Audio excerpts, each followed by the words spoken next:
Semua sore ini mungkin dalam keadaan eh, sehat, harapan saya bagi kita semua. Dan hari ini mungkin saya sedikit membahas tentang bagaimana kiat sukses bernegosiasi. Karena dalam setiap kehidupan sebenarnya yang namanya bernegosiasi ini sebenarnya sudah kita lakukan, baik itu di rumah ya maupun di luar ya. Kehidupan kita sehari-hari sebenarnya ini sudah terjadi yang namanya negosiasi sejak kita kecil. Mungkin pada saat kita meminta sesuatu kepada orang tua itu sudah mulai ya. Jadi setiap pribadi manusia sebenarnya kita memiliki keahlian dalam bernegosiasi. Tetapi ada hal-hal tertentu yang perlu kita dalami terkait dengan yang berbicara dengan perdagangan atau international trade. Nah, tidak semua orang dapat melakukan yang namanya negosiasi. Karena ada orang pun pinter dari sekolah, mungkin dia bisa cum laude, tetapi dia hanya hard skill, ya hanya berdasarkan materi, tetapi sebenarnya yang dibutuhkan adalah soft skill. Nah, dalam kesempatan hari ini, terima kasih atas kesempatan yang diberikan kepada saya untuk menyampaikan materi pada sore hari ini terkait dengan kiat sukses bernegosiasi. Jadi pendahuluannya kita boleh lanjut. Pendahuluannya sebenarnya kalau kita lihat, boleh kita lanjut. Dalam bernegosiasi ini, kadang kita berpikir, tanpa orang lain sebenarnya saya bisa hidup kok. Ya ini uh, mungkin salah ya. Karena sejujurnya pada saat orang mengira dia bisa hidup tanpa orang lain, itu sudah salah fatal. Karena kita membutuhkan orang lain dalam kehidupan kita, ya untuk kita dapat melakukan yang disebut dengan perdagangan. Tanpa orang lain kita mungkin nggak bisa melakukan perdagangan. Jadi kita membutuhkan orang lain, baik secara perdagangan, mensupport kita dalam pekerjaan dan banyak hal, ya. Karena kita adalah manusia sosial, ya. Manusia sosial ini kita saling memberi. Nah, di dalam negosiasi ada bagian dari kehidupan sehari-hari yang saya sampaikan tadi, ya dari komunikasi, daripada saat kita berbicara. Nah ini yang Francisco Bacon sampaikan, siapa yang berbicara dengan cara yang halus akan mendapatkan tujuan yang mendalam. Dalam hal ini, negosiasi ini bukannya sekedar berbicara, tetapi ada hal-hal yang perlu kita dalami. Dan pada sore hari ini yang mungkin saya sedikit kupas kepada teman-teman, saya sedikit jelaskan. Mungkin teman-teman juga sudah banyak yang berpengalaman di dalam dunia ekspor ini, tetapi pengalaman kita berbeda-beda. Saya coba akan share tentang pengalaman saya. Nah, kita lanjut.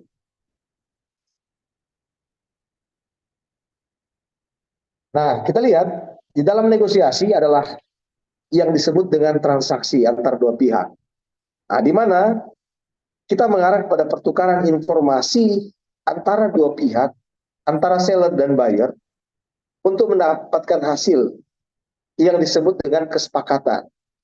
Nah, di dalam bernegosiasi ini yang perlu kita garis bawahi, dalam setiap negosiasi ini kita berhak untuk menyampaikan apa yang menjadi kebutuhan kita.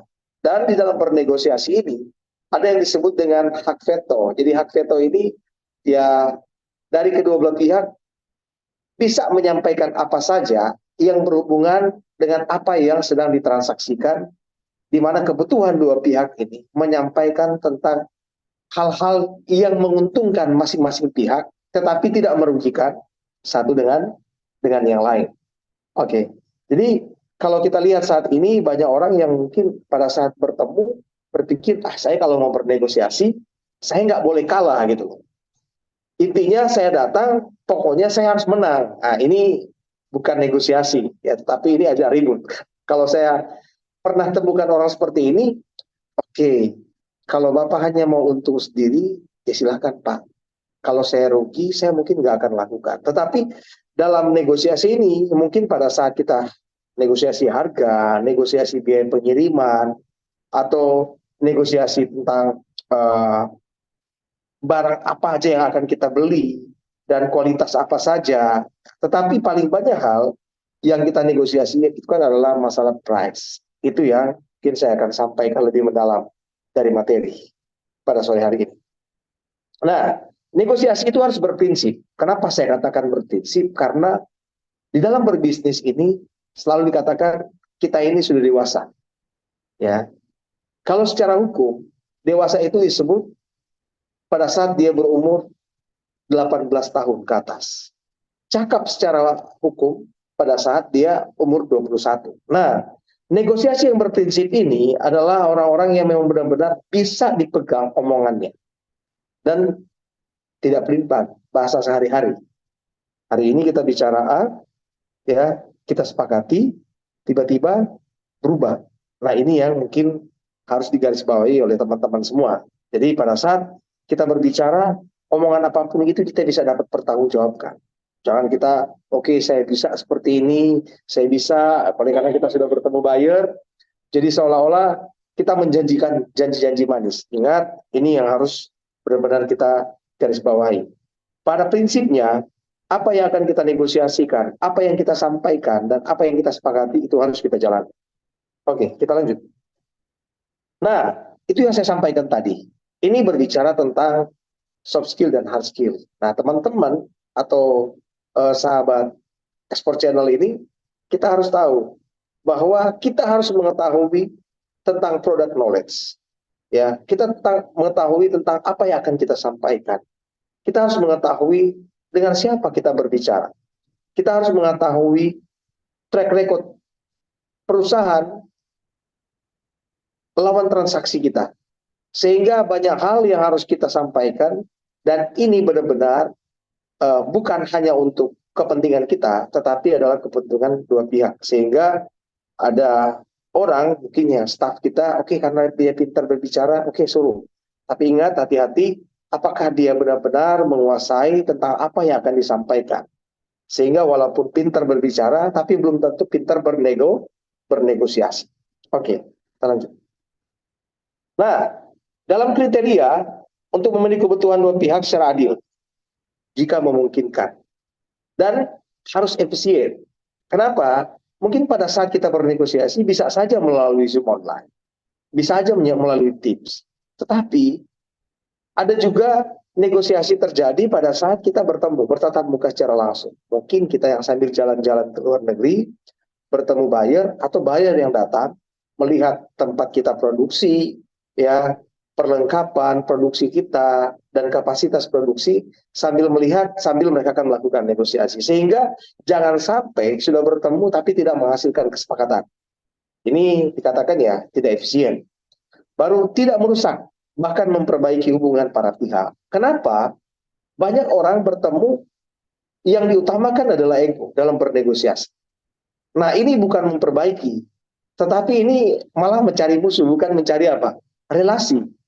Nah, di dalam bernegosiasi, ya benar-benar ya kita harus bisa pada saat satu berada di posisi paling atas, ya, dan seolah-olah kita berada di posisi paling bawah, ya kita harus bisa bertemu yang namanya apa? Di middle, tengah, ya. Dia harus turun, kita naik. Nggak mungkin dia harus turun terus. Nah, mungkin kita juga apa? Harus naik terus. Nah, ini menjadi catatan di dalam kita bernegosiasi. Oke, lanjut. Nah, elemen negosiasi di sana sudah pasti ada orang, ya. Dan kita harus pisahkan antara orang dan masalah. Contohnya seperti pada saat kita datang, ya kita harus lihat dulu. Jika kita datang dan kita memiliki latar belakang mungkin, aduh, saya lagi nggak mood, ya, karena saya ada masalah. Karena dalam bernegosiasi ini, latar belakang kita itu akan mempengaruhi kita. Begitu juga dengan lawan transaksi atau lawan bicara kita. Nah, yang perlu kita lihat adalah apa? Kebutuhan. Fokus pada kebutuhan, bukan pada posisi. Ya, posisi itu oke. Saya membawa materi dari pimpinan dan saya hanya diberikan beberapa hal untuk saya putuskan, tidak lebih tidak kurang. Nah, kalau seperti ini akan sangat sulit, ya. Sehingga kita harus membuat yang namanya plan I, plan A, plan B, ya, atau plan A atau plan B. Nah, di dalam membuat keputusan, yang kita lihat adalah opsi. Buat berbagai macam opsi sebelum membuat pilihan. Nah, ini yang harus kita benar-benar garis bawahi di dalam bernegosiasi. Jangan hanya datang membawa satu opsi, tetapi kita sudah mempunyai strategi. Jika kita ajukan opsi A tidak sesuai dan dia tidak setuju, kita masuk kepada opsi yang lain. Ya, kita bisa tawarkan. Ya, salah satu contoh, oke, mungkin kalau price saya agak mahal, oke, mungkin bisa turun, tetapi ada tetapinya.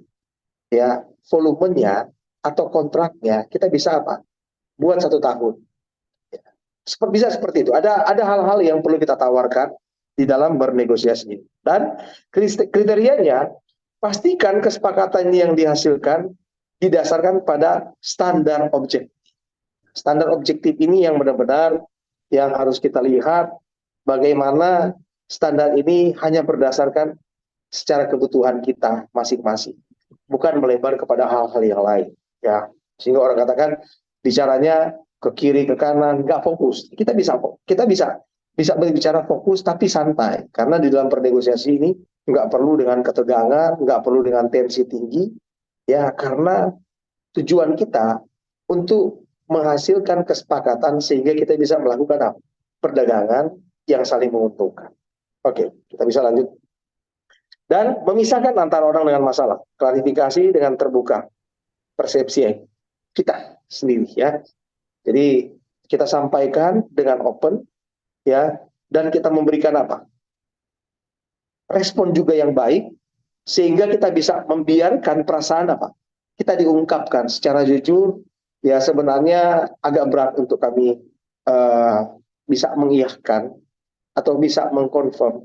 Tetapi saya melihat sepertinya, ya, ini salah satu untuk kita bernegosiasi, sepertinya mungkin kita bisa akan lakukan kerjasama jangka panjang dengan beberapa hal yang perlu saya sampaikan pada hari ini. Salah satu misalnya kita sampaikan,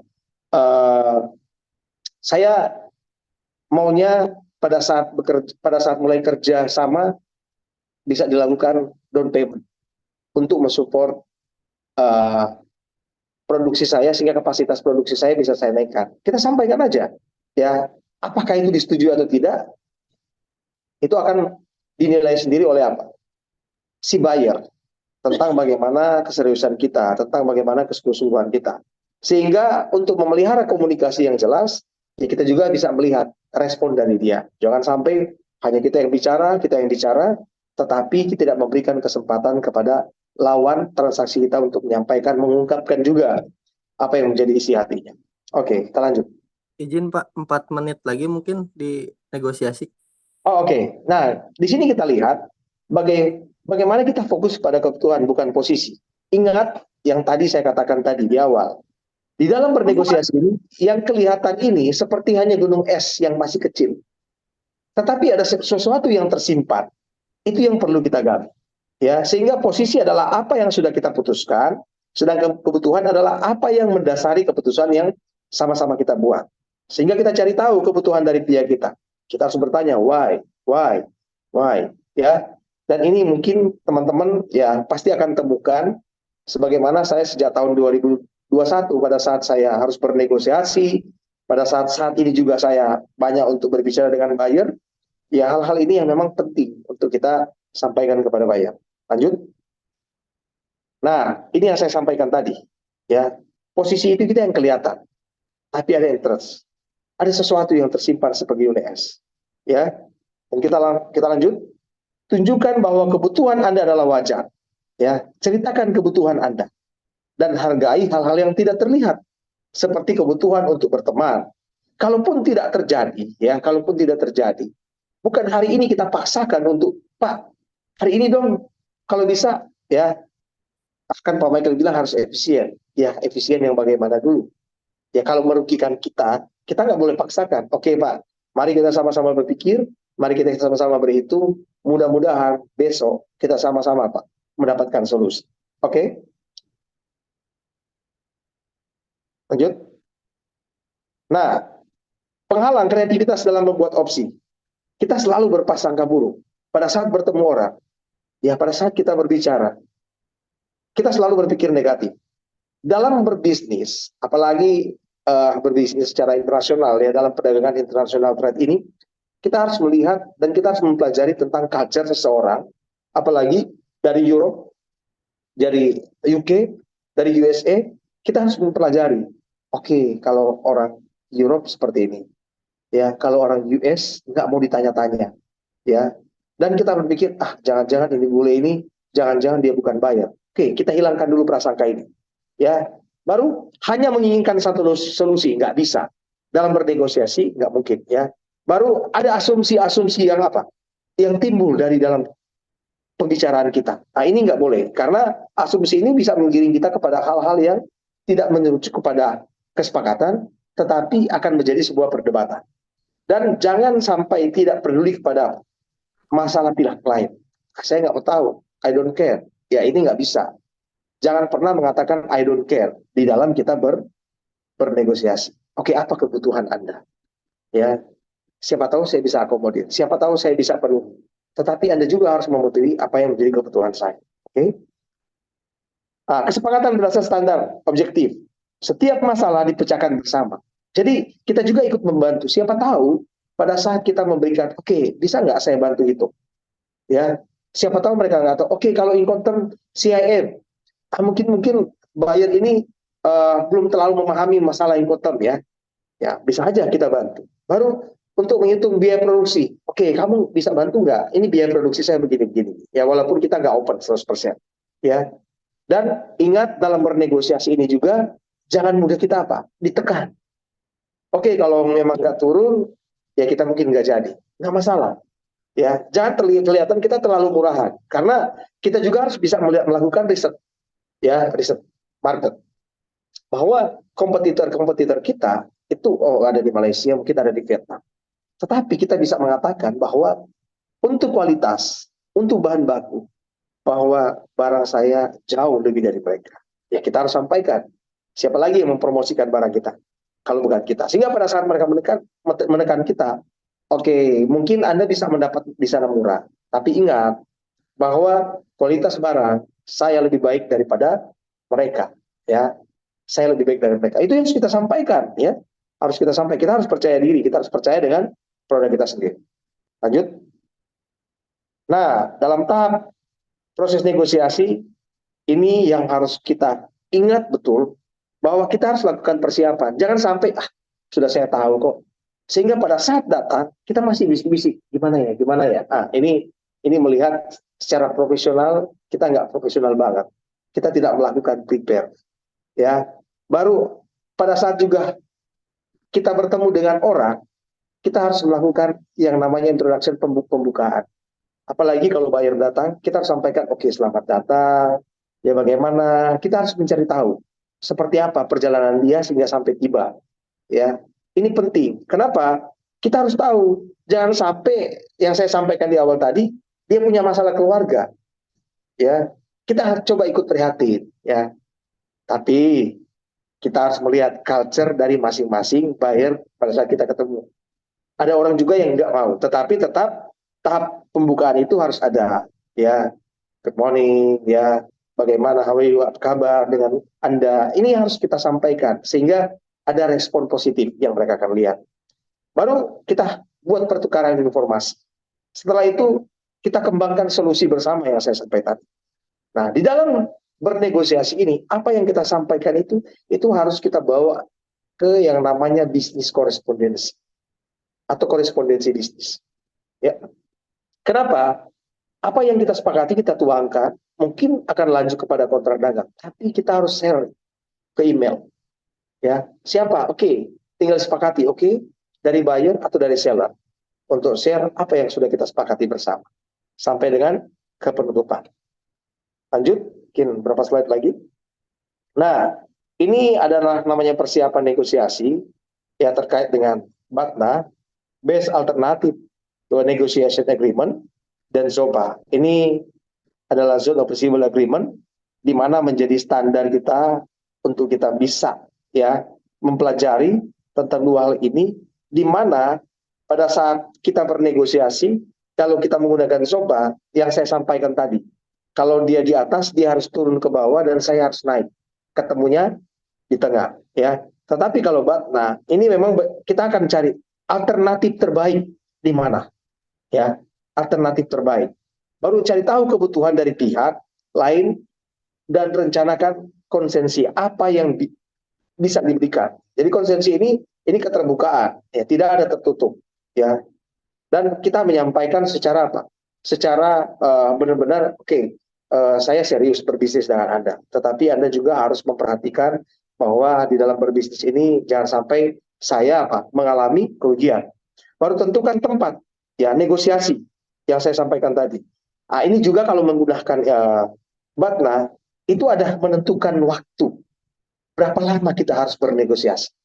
Ya, ini terbatas karena saya harus pergi ke tempat lain. Ya, ini bisa bisa juga kita sepakati. Ya, sehingga kita benar-benar efisien. Baru tentukan tim yang terlibat. Sehingga kita mengetahui siapa aja yang akan datang.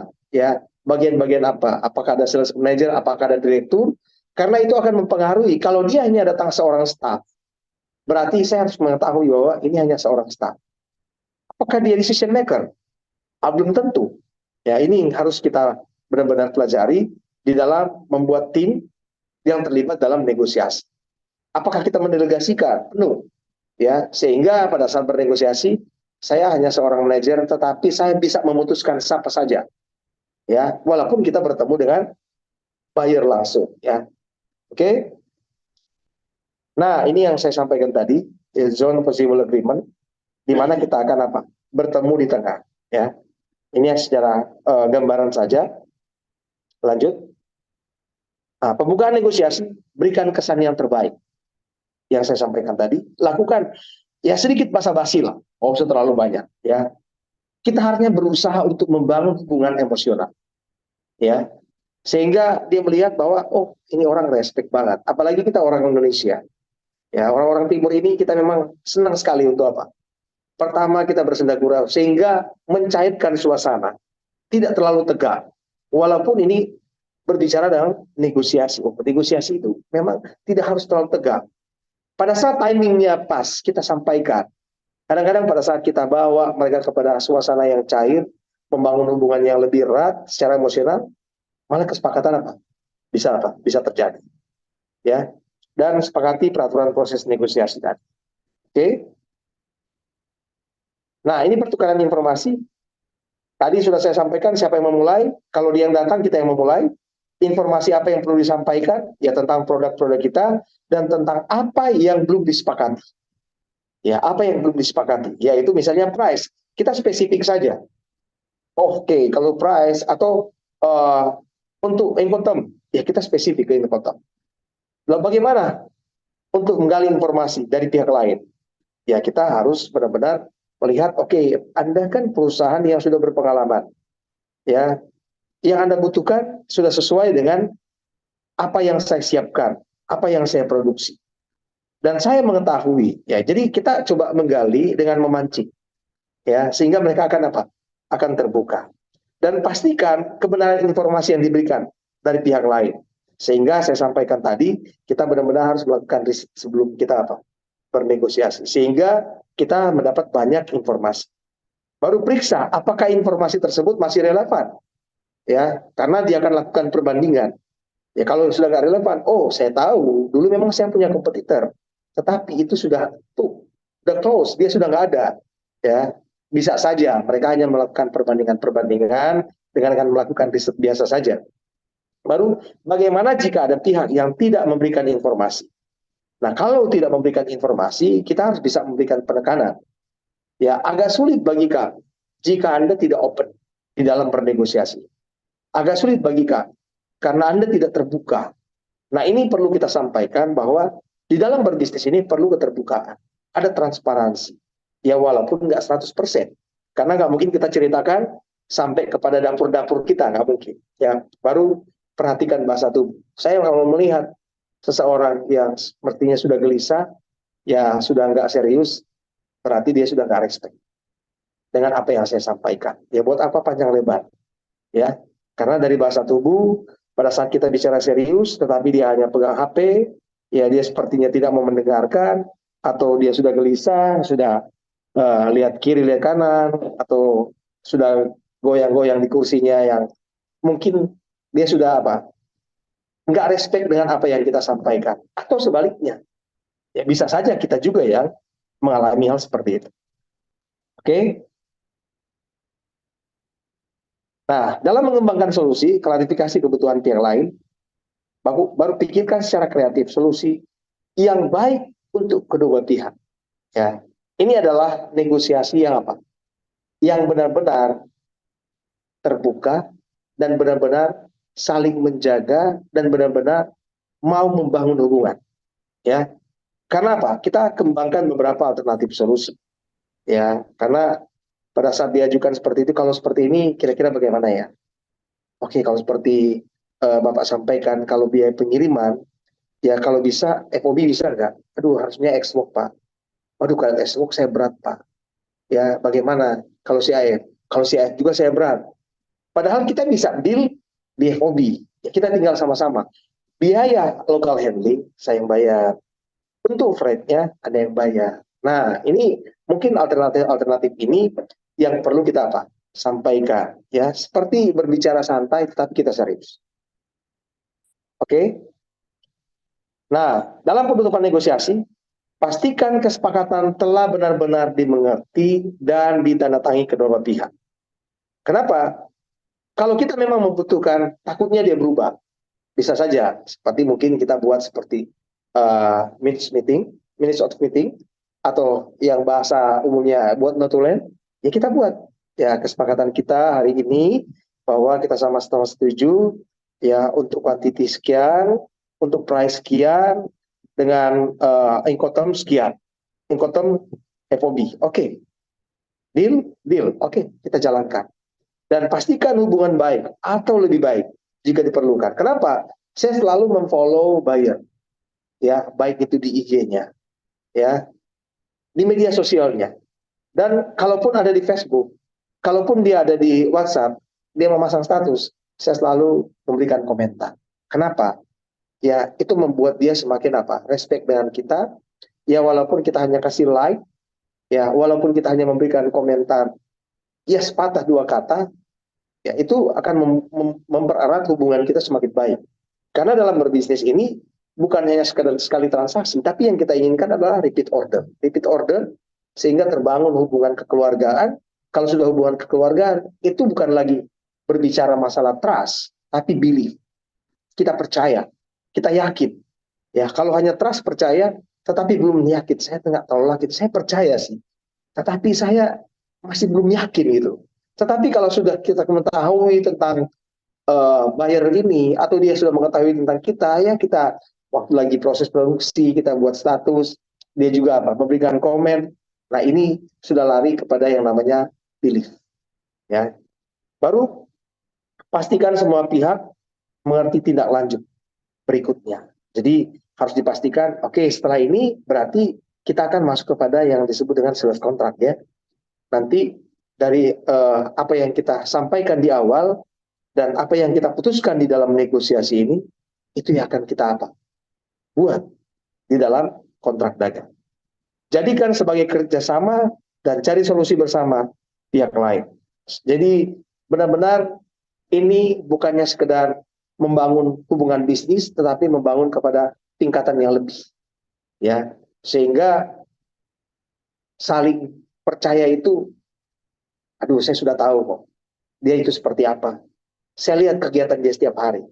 Ya, dan saya pernah bertemu, saya sebagai seller, saya pernah bertemu dengan buyer, membawa apa? Keluarga, mungkin penting. Kenapa? Sehingga ya kekuatan itu akan semakin apa? Semakin erat. Ya, jadi ada pengikat bahwa kita sama-sama kenal. Dan itu akan berkelanjutan. Next.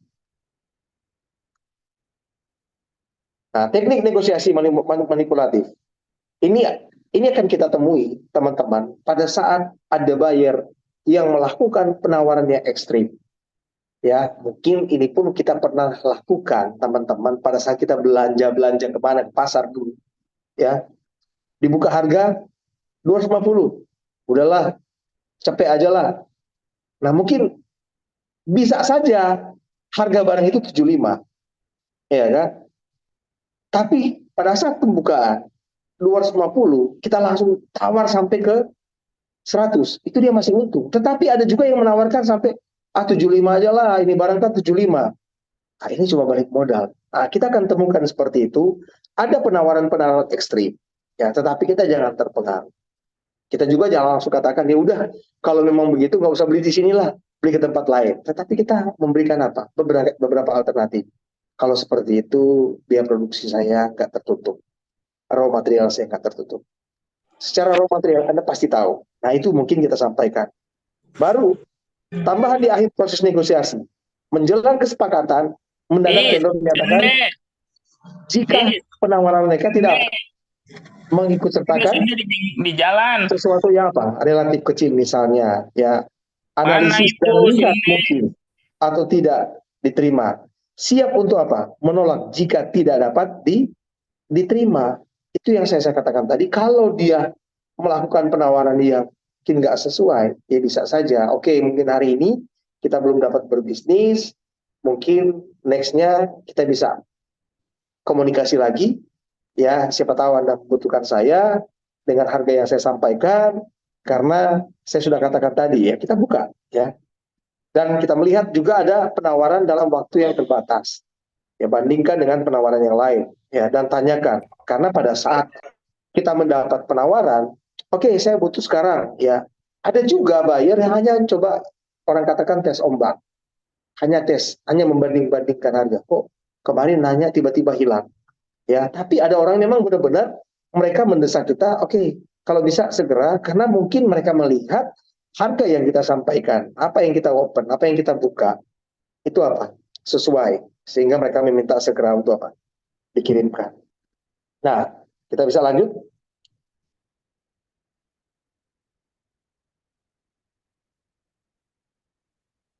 Nah, ada juga yang disebut dengan cherry fishing, yang menunjukkan hal-hal yang baik saja dari penawaran mereka ya, sepertinya baik-baik saja, karena ada beberapa buyer yang mereka coba melakukan itu, tapi hati-hati ya, karena pada saat kita bernegosiasi, ya mereka coba melakukan seperti seolah-olah kondisi penawaran mereka masuk di akal ya, ya seolah-olah. Jadi ini juga kita harus mengetahui bahwa ini masuk ke teknik-teknik carry pitching ya. Baru ada yang berpura-pura kaget pada saat mendengar harga kita mahal sekali gitu loh. Ya nggak mungkin juga dia nggak tahu. Padahal kita sudah komunikasi dari awal. Ya, baru kadang-kadang kita diberikan apa? Otoritas terbatas. Nah, ini yang harus kita lihat. Kalau seperti ini, ada beberapa hal ya kita harus melakukan yang namanya take it or leave. Ya, ya jika memang mereka tidak menerima, ya bisa aja Pak, kita buat kesepakatan. Kalau enggak, ya bisa saja Pak, kita langsung sampaikan beberapa hal. Oke, kalau memang seperti ini ya, mungkin hari ini kita belum bisa kerjasama, tetapi mungkin masih terbuka untuk hari-hari yang akan datang ya. Oke. Nah, ini sedikit tips bagi kita. Masih ada berapa menit, Pak? Jika diperlukan, simpan alasan sebenarnya dari kebutuhan Anda ya, dan pastikan siapa yang berwenang untuk membuat keputusan. Ini yang sudah saya sampaikan tadi, dan jangan terbawa emosi dan jangan terburu-buru. Di dalam bernegosiasi itu kita nggak usah selalu terpancing. Tetap dalam keadaan tenang, karena kita harus juga bisa melihat ya bagaimana lawan bicara kita, sejauh mana dia sudah apa melakukan yang disebut dengan apa open, dia sudah menyampaikan apa yang menjadi kebutuhannya, ya kita harus menghargai, menyampaikan dengan opsi-opsi yang kita sampaikan dan kita jelaskan. Dan ingat, memang orang katakan diam itu adalah emas, tapi kita tidak juga kita dalam bernegosiasi diam-diam aja ya, kita dengarkan dulu. Dari penjelasannya kita bisa menganalisa apa saja yang sebenarnya dia butuhkan dan apa saja sebenarnya yang menjadi kekuatan saya ya, karena dia bisa menjelaskan. Dari penjelasan itu kita bisa apa note beberapa hal, dan itu akan apa kita pakai untuk apa, untuk menyampaikan kebutuhan kita kepada buyer. Oke. Nah, yang tadi selalu siap dengan feedback posisi Batna untuk mundur dari negosiasi jika tidak dapat kesepakatan, ya. Usahakan bukan menjadi yang pertama memberikan penawaran harga, ya, kalau dalam negosiasi. Tapi kalau kita sebagai seorang buyer, kan kita sudah mengirimkan harga. Ya, biarkanlah mereka yang menawar. Oke Pak, bagaimana dengan yang saya sudah sampaikan? Ya, biarkanlah mereka yang apa? Yang melakukan penawaran. Jangan, oke Pak, karena Bapak sudah datang jauh-jauh, mungkin harga saya bisa turunkan sedikit. Jangan, ya. Mungkin apa yang kita sampaikan sudah terlalu murah. Oh, kaget juga mereka. Berarti ini bisa saya tekan lagi, ya. Jadi sampaikan dulu apa yang menjadi kebutuhan mereka. Baru fokus pada tujuan utama, tetapi siap untuk memberikan apa? Konsesi pada hal-hal yang lain. Oke? Lanjut. Oke. Ini sudah berakhir materi kita. Mungkin ada yang mau bertanya kepada teman-teman, saya persilakan, atau kita mau berdiskusi, saya berikan waktu kepada teman-teman. Hmm, izin Pak, kalau misalnya kita langsung lanjut aja ke sales kontraknya gimana Pak? Karena Boleh, melihat dari boleh buku sekali. Pak. Nanti kita rangkumkan nanti ya Betul. untuk lanjut. Ya, Silakan. betul. Kita lanjut.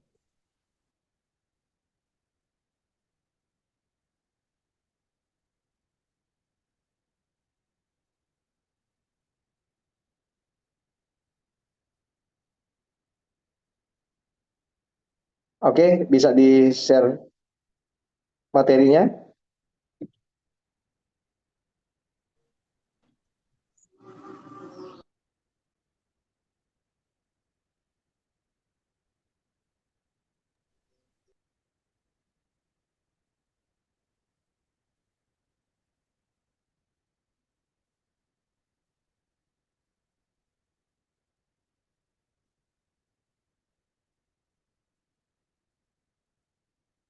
Bisa di-share Pak yang kontrak dagang.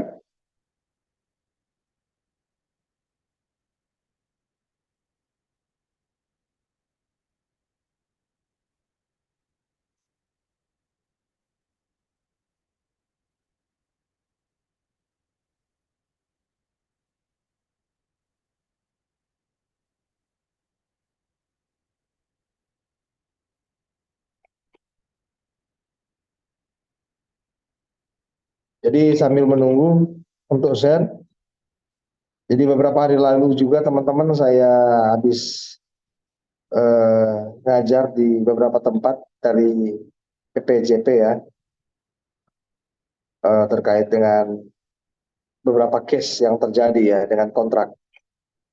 Karena ada beberapa teman-teman kita yang sudah melakukan ekspor dan mereka lupa, ya mungkin hilaf ya, nggak membuat kontrak. Padahal sudah disepakati bahwa untuk eh, pembayaran menggunakan LC, ya, revocable LC at site. Tetapi pada saat pencairan LC nggak dapat dicairkan. Nah ini menjadi problem juga teman-teman. Nanti saya sampaikan sedikit case-nya.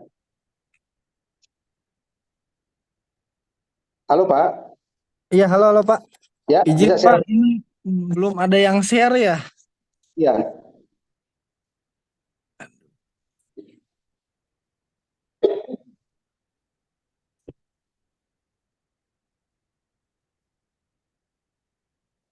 Saya coba share screen aja kali ya Pak ya. Maaf, Pak. boleh, boleh, bisa Pak.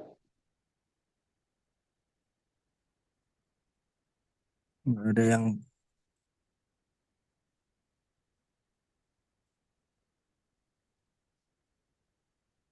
Aduh ini.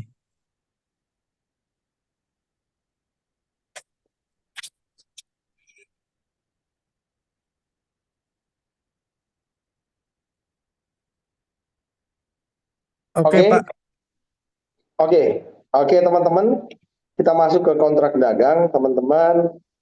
Ini eh, bahasa Inggrisnya ya sales contract ya. Tetapi dalam hal ini kita lihat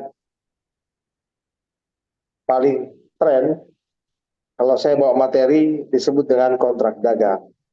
Ini kontrak dagang ini memang menjadi materi saya dimanapun saya menyampaikan beberapa materi terkait dengan kontrak dagang ini karena eh, saya juga latar belakangnya hukum sehingga tahu bagaimana nanti penyelesaian sengketa permasalahan terkait kontrak dagang. Oke, kita mulai. Eh, Kontrak dagang itu mungkin teman-teman yang lain yang sudah melakukan ekspor atau sudah pernah membuat kontrak dagang, mungkin teman-teman sudah familiar, tetapi ada beberapa tips juga yang perlu akan saya sampaikan terkait dengan kontrak dagang ini. Dan kontrak dagang ini eh, mungkin orang sampaikan, Pak, apakah ada standarnya? Bisa pakai standarnya, tetapi yang disebut dengan kontrak dagang ini yang disebut dengan konsensus. Konsensus itu adalah kebebasan berkontrak. Jadi kita bebas menyampaikan apa yang menjadi kebutuhan kita dalam kontrak dagang ini, asalkan itu masih dalam koridor, masih dalam transaksi apa yang kita perdagangkan bersama. Oke, kita lanjut. Nah, di dalam kontrak dagang disebut dengan kesepakatan antara dua pihak, yaitu kontrak. Ya, apakah bisa kontrak dagang itu lebih dari dua pihak? Bisa, ya, karena ada yang namanya transaksi tripartit. Itu dari agregator, ya, dari trader, mungkin dari Singapura, dia memesan barang kepada kita, tetapi minta dikirim langsung kepada buyer yang sesungguhnya. Nah, bagaimana cara untuk membuat kontrak dagang ini? Ya bisa, ada pihak satu, pihak dua, pihak tiga. Jadi bisa lebih. Tapi apakah kontrak dagang bisa satu pihak? Tidak bisa, karena kontrak itu harus lebih dari satu pihak, ya, sehingga disebut dengan kontrak. Kontrak ini adalah mengikatkan diri, ya, dengan orang lain, sehingga pada saat melakukan pelanggaran berdasarkan kontrak ini dia akan apa? Terkena yang disebut dengan apa? Penalti, ya, karena apa yang disepakati. Dan kata lain dari sales kontrak ini yaitu kontrak, ada juga yang disebut dengan dagang. Pasti menjual barang atau menjual jasa atau membeli barang yang memperoleh keuntungan. Keuntungan apa? Ya sudah pasti materi. Ya, saya cuma untung. Ya untung aja udah saya ekspor. Nggak seperti itu. Ya kalau orang hanya yang penting udah untung ekspor, hanya mau cari nama, ya bisa-bisa saja. Tetapi bagaimana kepuasan dari seseorang itu? Apakah hanya yang penting saya sudah ekspor, saya sudah untung. Tapi sebenarnya secara materi dia rugi karena menjual rugi. Ada juga yang mengatakan, saya sudah ekspor beberapa kali kok. Ya, tapi hanya apa? Mengirim sampel sebenarnya. Tetapi sudah dideklar, bisa saja sudah ekspor. Tetapi apakah ada kontrak? Nah, itu yang akan kita bahas jauh lebih dalam. Next. Nah, terjadinya proses kontrak dagang ini itu ada beberapa tahap, ya, sampai dengan 5 tahap. Tahap pertama adalah tahap promosi, di mana kita menyampaikan brosur kepada uh, seller, kepada buyer, lawan transaksi kita. Dan tahap kedua ada inquiry, ya, saling mencari informasi atas eksportir dan importir. Dan tahap ketiga ada yang disebut dengan overseat, di mana eksportir dan importir saling tawar-menawar, ya, tentang harga barang. Dan selanjutnya disebut dengan overseat. Terjadinya apa? Pemesanan barang oleh importir dengan harga yang sudah disepakati tadi, ya, pada saat negosiasi tadi. Nah, dari tahap promosi ini, kedua inquiry, ketiga overseat, dan yang keempat order sheet, itu akan dibuatkan yang namanya kontrak dagang.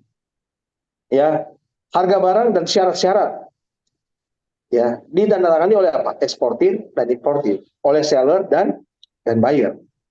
Nah, ini pada saat ditandatangani ada pertanyaan, Pak, kalau tanda tangan kontrak dagang ini apakah membutuhkan materai? Nah, ini yang banyak orang Ya harus dong katanya pakai materai. Nah, saya katakan bahwa untuk perdagangan internasional, untuk materai itu tidak diakui di negara tujuan. Jadi materai itu hanya jika kita akan membuat kontrak dagang juga dengan supplier lokal lokal kita. Itu bisa digunakan, ya. Karena kita harus menjaga rantai pasok. Jika terjadi transaksi ekspor, kita harus bisa mengamankan. Jika itu menggunakan raw material, berarti kita harus mengikat supplier kita juga, ya. Oke, lanjut. Nah, ini adalah tahap dan posisi-posisinya, di mana kita lihat di sini, ya dari tahap promosi, tahap inquiry. Promosi sudah pasti apa?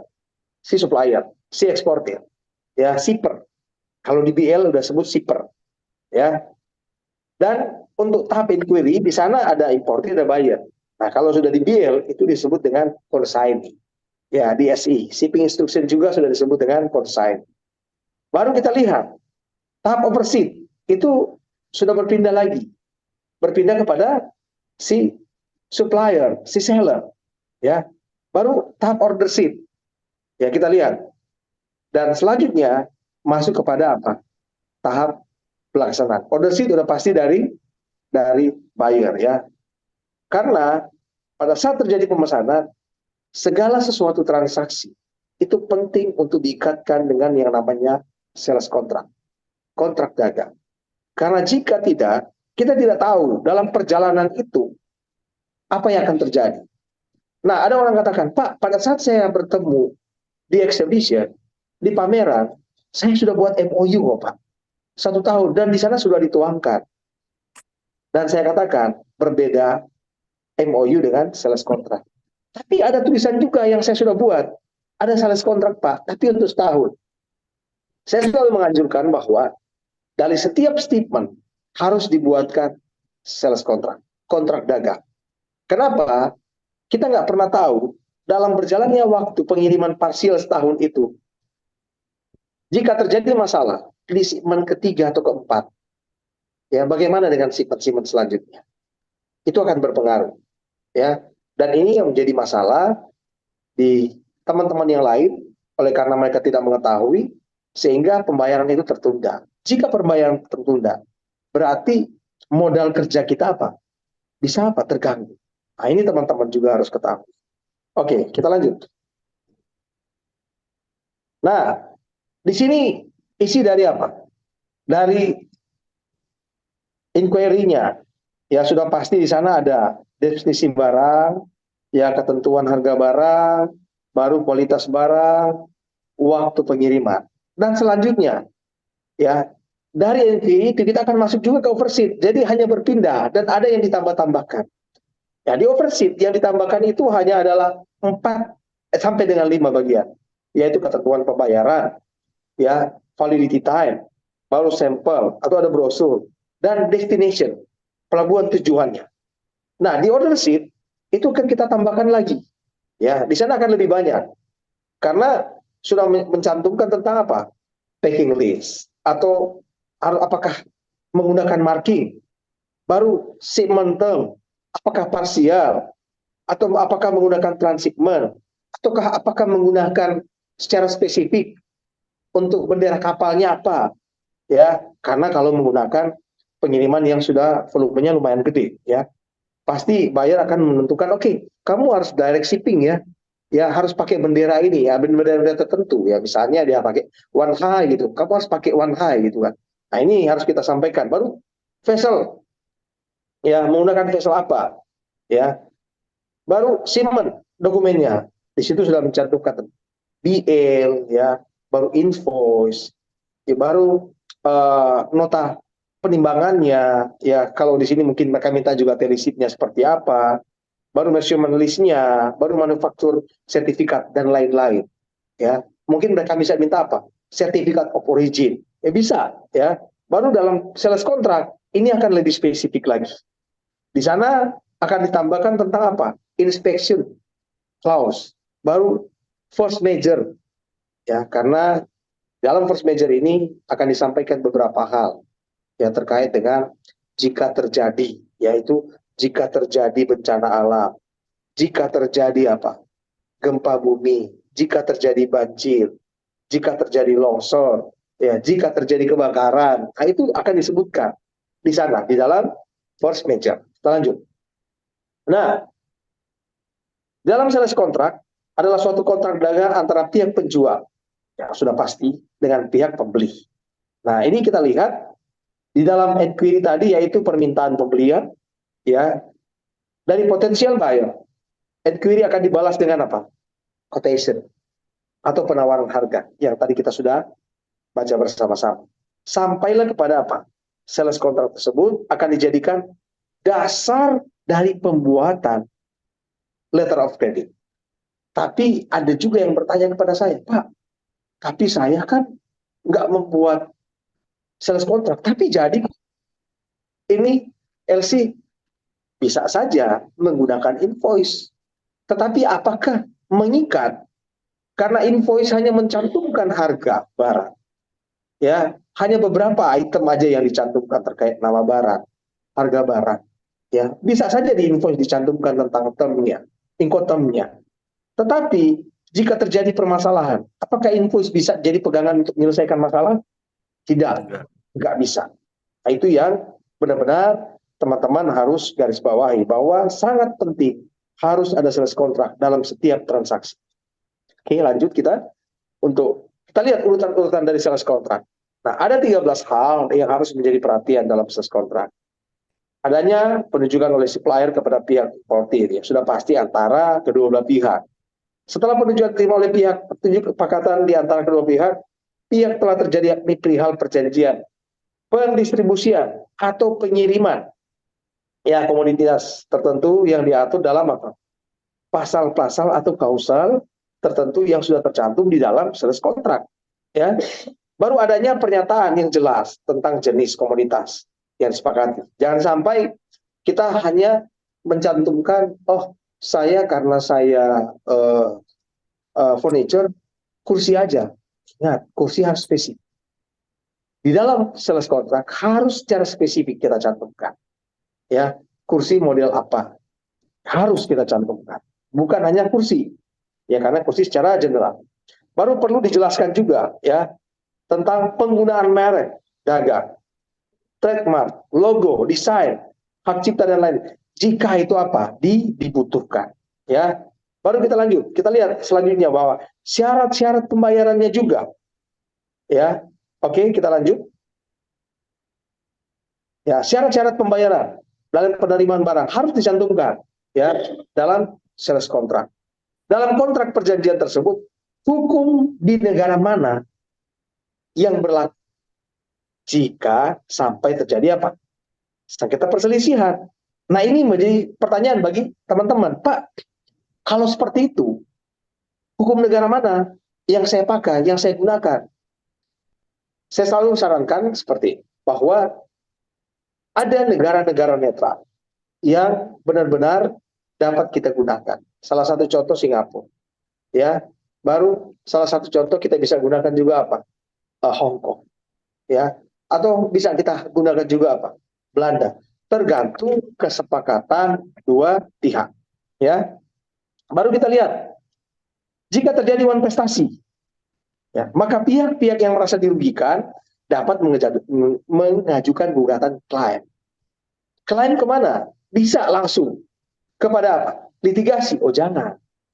Saya sarankan jangan selalu langsung menggunakan litigasi secara hukum.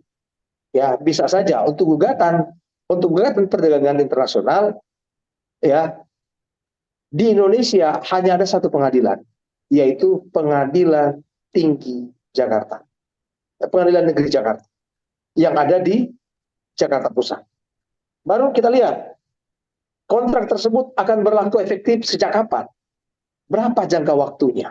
Apakah per shipment, ya, atau kan 1 tahun? Tapi kalau 1 tahun, yang saya sampaikan tadi, usahakan dalam setiap shipment harus dibuatkan.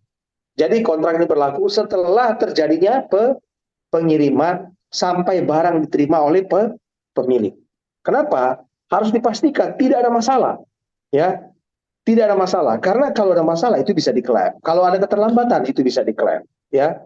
Nah, kita lihat di sini hal-hal lain di luar 12 poin itu di atas, maka perlu dicantumkan juga misalnya biaya pembuatan kontrak. Kalau teman-teman atau kita nggak bisa membuat kontrak, ya, atau ada teman-teman yang nggak bisa, saya nggak bisa bahasa Inggris, kan ini harus dalam bahasa Inggris diminta, ya. Nah ini kita harus sepakati siapa yang meminta dan siapa yang membayar, ya. Jika terjadi likuidasi, kepailitan, pihak siapa yang harus merealisasikan proses tersebut? Ya kita harus bisa tambahkan di dalam kontrak. Jika memang pengiriman kita volumenya itu sudah sangat besar. Oke, kita lanjut. Nah, kontrak tersebut akan berefektif kapan? Saya sudah sampaikan tadi. Jika terjadi wan prestasi, apa yang terjadi? Gugatnya di mana? Ya, jangan langsung masuk kepada litigasi. Oke, kita masuk kepada isi sales kontrak. Oke, bisa lanjut. Nah, isi sales kontrak itu memang sebenarnya sederhana, ya, hanya nilai, harga satuan, dan total komoditi. Baru di situ ada volume komoditinya juga. Baru ada syarat-syarat pembayaran, ya. Baru syarat-syarat metode penyerahan barang. Nah, contohnya FOB, FOB mana? Jangan hanya mencantumkan FOB Indonesian Port. Indonesian Port banyak, ya. Tapi FOB Jakarta Port, FOB ya Semarang Port, FOB Surabaya Port, ya. Karena banyak orang berpikir kalau sudah FOB ya sudah sampai di pelabuhan, ya. FOB itu memang benar-benar sampai di port, tapi sampai dikapalkan barang tersebut. Itu harus jelas.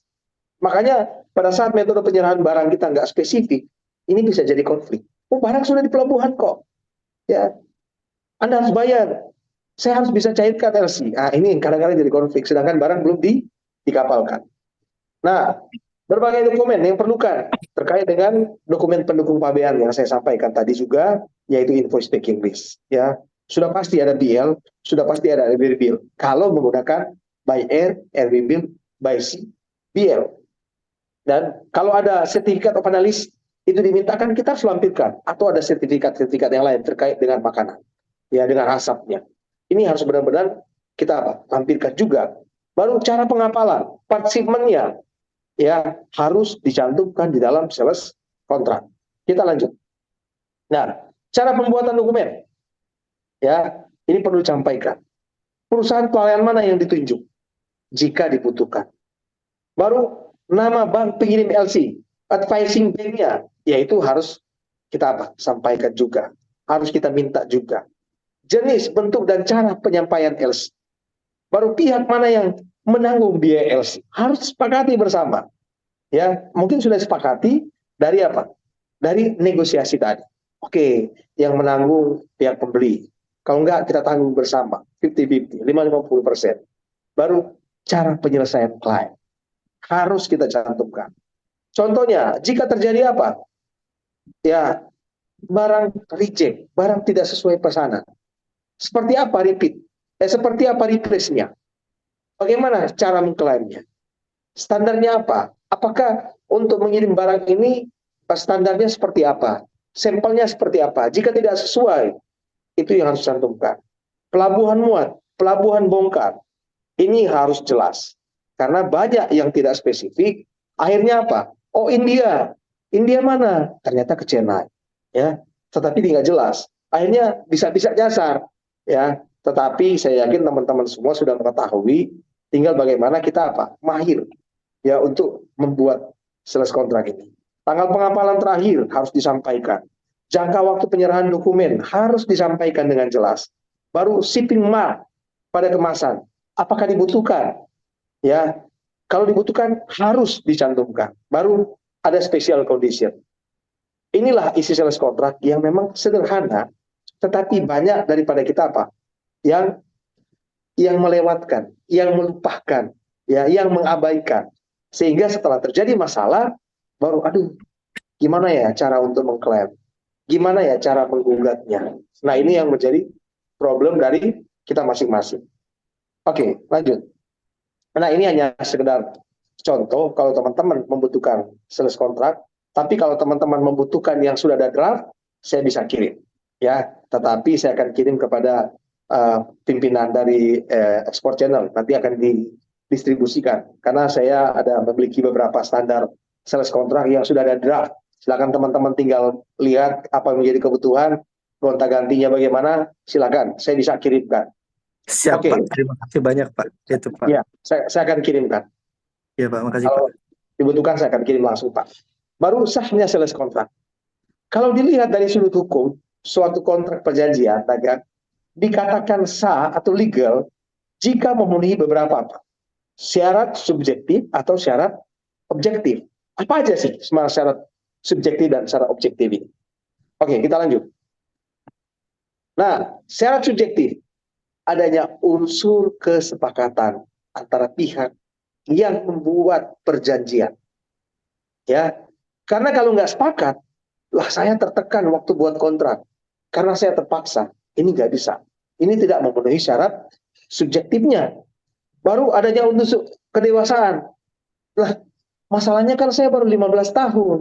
Kok saya disuruh dipaksa untuk menandatangani kontrak, sedangkan saya nggak baca. Nah, ini berbahaya. Ya, mungkin ada teman-teman juga di bawah 18 tahun, ya.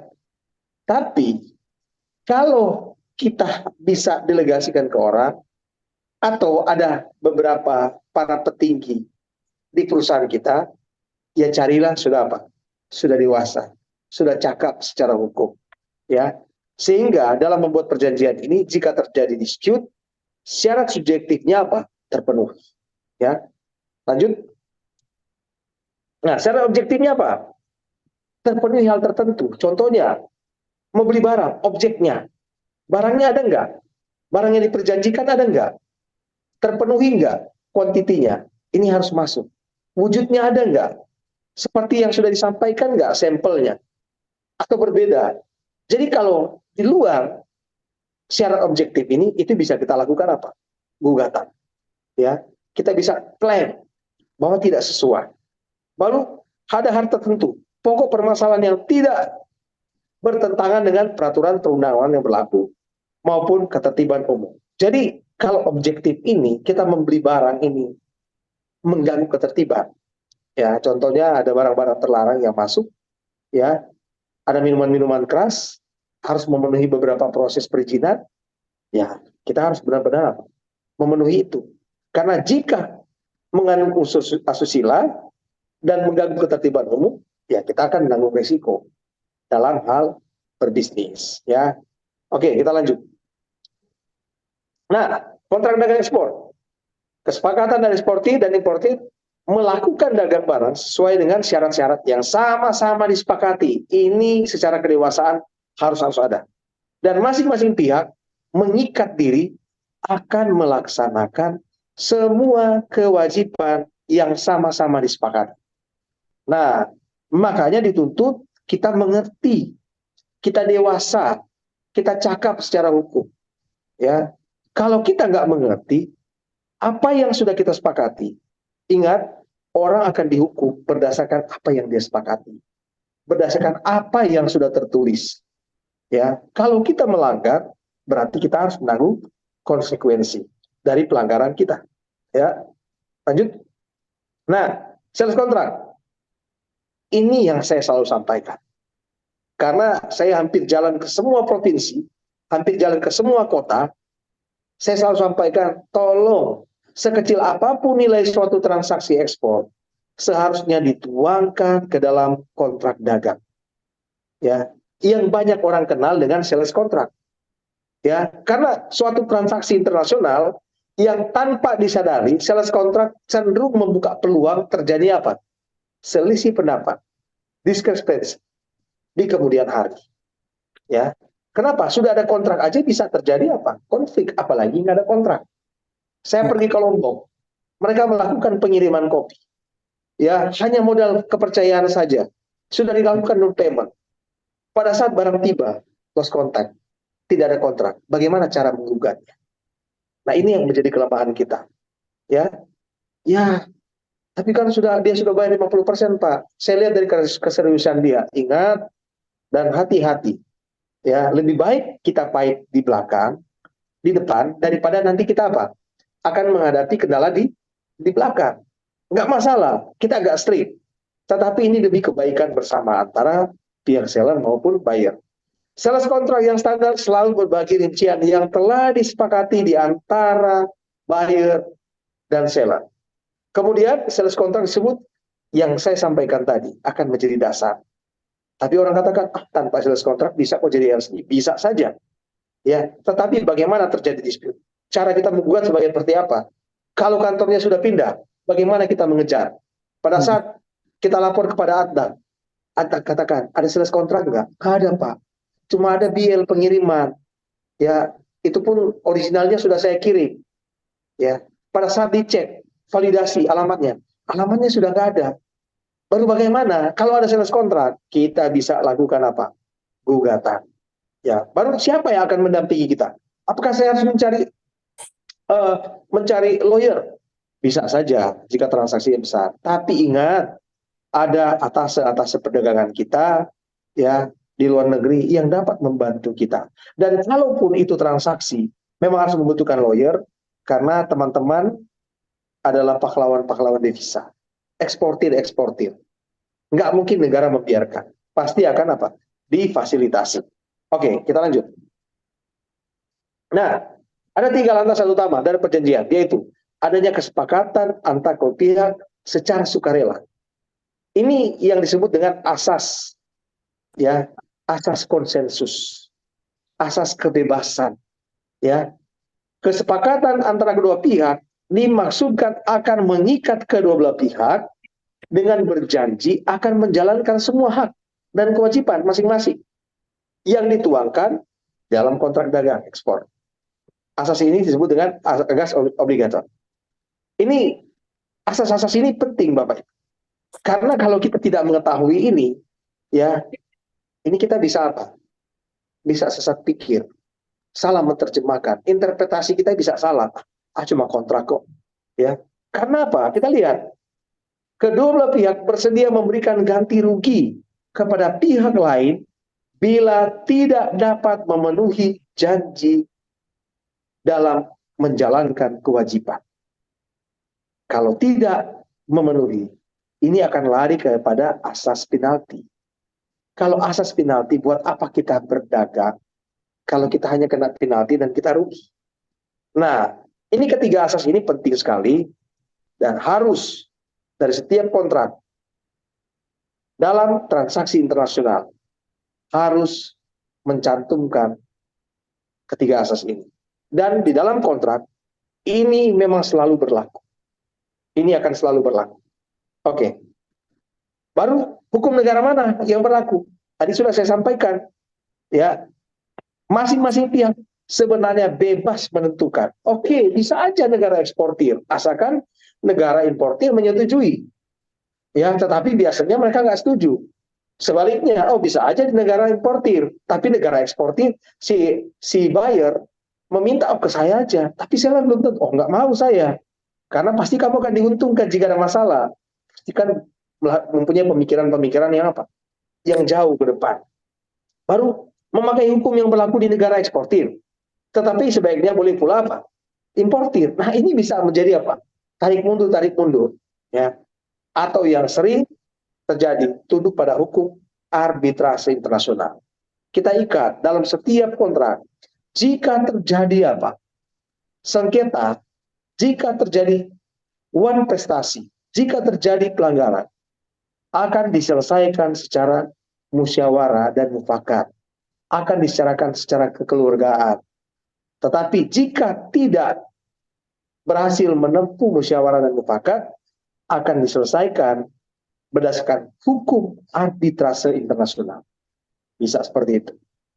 Ya, atau jika tidak terjadi dan tidak memenuhi dan tidak menggunakan hukum arbitrase internasional, bisa menggunakan yang disebut dengan litigasi. Ya, gugat secara apa? Hukum. Nah, ini kita akan lihat. Kalau seperti itu, siapa aja yang dirugikan? Sama-sama akan dirugikan. Ya, lanjut. Ya, cara penyelesaian perkara. Tahap pertama melakukan musyawarah langsung atau pihak eksportir importir, ya, yang istilahnya disebut dengan amiable solution. Yaitu mungkin kita akan apa? Lakukan bertemu atau by phone, ya. Tapi yang namanya musyawarah kalau bisa, oke, malam nanti kita akan bicara ya by Zoom atau by Team, karena terkait dengan permasalahan ini kita akan mencari solusi yang terbaik. Ya, bila cara pertama tidak berhasil, barulah apa? Ditempuh cara arbitrase. Arbitrase ini pewasitan. Mungkin karena buyer dan seller sudah tidak bisa lagi apa? Melakukan komunikasi, sama-sama sudah ego. Sama-sama sudah apa? Memegang apa? Pada prinsipnya saya nggak mau dirugikan, pokoknya kamu harus bayar. Pada bayarnya juga katakan, pada prinsipnya kamu harus kirim apa? Replace-nya, kamu harus ganti barang baru saya bayar. Nah, pada saat terjadi dispute ini, dibutuhkan yang namanya perwasitan. Ada yang memediasi, ada yang memerantarai, ada pihak ketiga. Ada biayanya nggak? Ada. Ya, kita lanjut. Next.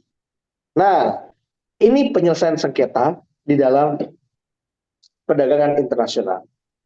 Ada non-adjudikasi yang tadi saya sebutkan, yaitu negosiasi, mediasi, konsiliasi. Itu musyawarah. Ya. Tapi jika sudah tidak lagi dapat ditempuh untuk tiga ini, mau nggak mau harus masuk ke adjudikasi. Adjudikasi itu ada dua. Ini sama-sama kena biaya, tetapi ada satu yang paling besar biayanya. Non-litigasi menggunakan arbitrase. Ya, kalau di Indonesia BANI, Badan Arbitrase Nasional Indonesia. Ya, tapi ada Badan Arbitrase Internasional. Ya, yang kita tahu bersama itu bisa menyelesaikan sengketa-sengketa perdagangan. Tetapi kalau orang yang, aduh Pak, saya maunya selesaikan secara hukum aja lah. Gugat aja Pak, di negara di mana kami sepakati waktu itu. Nah, istilah ini disebut dengan yang menang jadi arang, yang kalah jadi abu. Ya, ini menyangkut harga diri Pak. Saya sudah jual barang, nggak apa-apa saya rugi, yang penting saya puas. Dalam perdagangan, usahakan jangan sampai masuk kepada litigasi. Ya, kalaupun bisa, usahakan hanya kepada non-adjudikasi aja. Hanya negosiasi, mediasi, konsiliasi. Memang membutuhkan waktu. Membutuhkan waktu. Ya, Pak, saya nggak bisa bayar. Saya minta waktu sekian bulan. Ya, saya nggak sabar. Maunya langsung bayar aja. Gugat aja. Tapi apakah menguntungkan? Enggak, karena kita harus bayar lawyer. Ya, kita harus terbang untuk jadi saksi. Memberikan keterangan dalam persidangan. Banyak sekali apa yang dirugikan kalau kita tempuh adjudikasi. Non-litigasi maupun litigasi. Jadi ini teman-teman, dalam penyelesaian sengketa, mungkin sampai di sini, atau next lagi ada, nah, terakhir, thank you, dan ke gracias. Ada pertanyaan, saya buka teman-teman untuk kita berdiskusi, ya, ataukah ini sudah maghrib? Mau sholat silakan, tapi kalau ada pertanyaan, saya berikan waktu kepada teman-teman.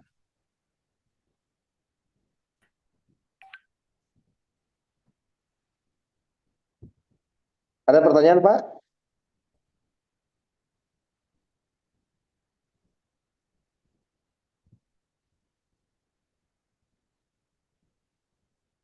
Halo?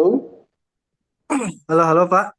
Yes. Ya, mungkin teman-teman materinya ini Pak daging serius Pak, berat banget ini Pak. Sales Iya. kontrak sangat penting untuk after salesnya ya Pak ya, ke depannya Yes. seperti apa, panjang apa aman tidaknya ekspor kita, semuanya kan tercantum di sales kontrak juga. Lalu tadi bagaimana cara strategi negosiasi kita di awal itu amat sangat daging sih Pak. Jujur saya Ya. sih saya pribadi udah ya saya coba udah datang ke Jakarta jauh-jauh dari Majalengka, tapi karena nggak punya ilmu strategi negosiasi itu ya akhirnya kurang efektif Pak. Dan Iya, sekarang iya. banyaknya hanya sebatas say hello doang gitu loh Pak, jadinya tidak ada kesepakatan bersama. Kemudian untuk sales kontrak pun ini juga saya bingung nih Pak. Sebentar lagi nih ada ada ada permintaan eh, ada sedikit permintaan 60 kontainer kayaknya perlu sales kontrak juga ini untuk Oh harus after Pak. sales ke depannya gitu. Nah, mungkin teman-teman yang sudah menyimak saya mungkin mempersilahkan untuk yang ingin bertanya hanya 3 orang ya Pak ya, izin Pak. Boleh, boleh sekali. Siap. Mohon untuk raise hand terlebih dahulu teman-teman.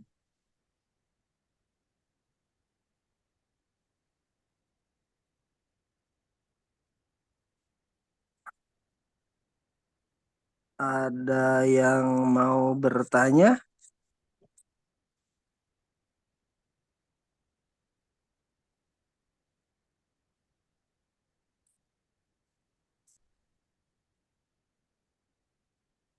Oke, Oke, sudah. mungkin kayaknya udah pada ngerti ya Pak ya. Oh, Oke. nah ini ada Mbak Dinda.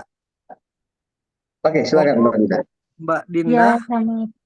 Ya, Kang, makasih kesempatannya. Selamat sore, Pak Michael. Yang mau Selamat saya sore. tanyakan, ya, selamat sore. Yang mau saya tanyakan adalah gimana ya, Pak, tipsnya untuk menghadapi buyer yang dalam transaksinya itu mereka punya rules, mereka nggak mau bikin sales kontrak. Tapi ini udah valid sih, Pak. Maksudnya bayarnya sudah saya coba research, sudah saya confirm juga ke Adat dan IDPC, tapi mereka itu modelnya langsung turun PO. Jadi mereka nggak mau ribet untuk ada apa konsen di sales kontrak. Tapi supaya sama-sama safe, gimana ya Pak cara untuk bisa menggiring supaya kita bikin sales kontrak aja gitu. Terima kasih. Oke, oke, terima kasih. Terima kasih Mbak Dinda dari Jatim ya. Waduh, ini Jawa Timur ya. Iya Pak, dari Malang Pak. Oke, nice, nice, nice. Jadi gini, mereka memang hanya berdasarkan kepada PO. Kita akan temukan memang seperti itu bayar. Tetapi kita mempunyai inisiatif. Kalau kita mempunyai inisiatif, kita bisa sodorkan kontrak bahwa dalam transaksi ini saya membutuhkan kontrak. Ya, kita bisa juga berdalih terkait dengan persyaratan perdagangan di negara kami. Tolong kamu hargai dan ini tidak merugikan Anda. Tetapi ini malah menguntungkan kita berdua antara saya sebagai seller, Anda sebagai buyer. Kenapa? Ini akan mengakomodir kepentingan kita sebenarnya. Ya, karena memang itu trik-trik daripada buyer. Kalau terjadi permasalahan, kita nggak punya pegangan. Ya, mungkin Mbak Dina sudah melakukan ekspor beberapa kali, tetapi jangan kita sampai terlena karena yang kemarin saya dari Pontianak, dia sudah beberapa kali, akhirnya kemarin kena masalah. Ya, kena masalah dan akhirnya dia sampaikan, jadi gimana Pak ya? Ya, apakah saya gugat? Berdasarkan apa Anda menggugat? Kalau hanya DL, di sana ada nggak klausal-klausal menjelaskan? Nggak ada sih Pak. Kalau seperti itu Anda lemah. Nah ini yang menjadi masalah Mbak Dida. Memang PO itu bukan sebagai pengikat kontrak, tetapi hanya sebagai purchase order yang dinyatakan bahwa dia mengorder barang. Tetapi pada saat terjadi masalah, dia tidak melakukan pembayaran atau barang kita, dia katakan barang kita tidak sesuai pesanan. Nah, ini yang menjadi problem di dalam kita bertransaksi internasional. Kita nggak tahu modusnya seperti apa. Kita nggak tahu cara dia seperti apa. Tapi saran saya seperti tadi, kita ajukan. Kita sudah punya format standarnya, kita sampaikan aja kebutuhan kita dan sedikit kita masukkan kebutuhan dia. Ya, kita sampaikan itu ada kebutuhan Anda juga. Bahwa jika saya tidak sesuai, jika pesanan barang tidak sesuai, Anda bisa mengklaim saya. Itu ada. Jadi memancing dia untuk, oh iya, ternyata dia care dengan saya. Ya dari situ aja itu akan menjadi nilai plus kepada si buyer.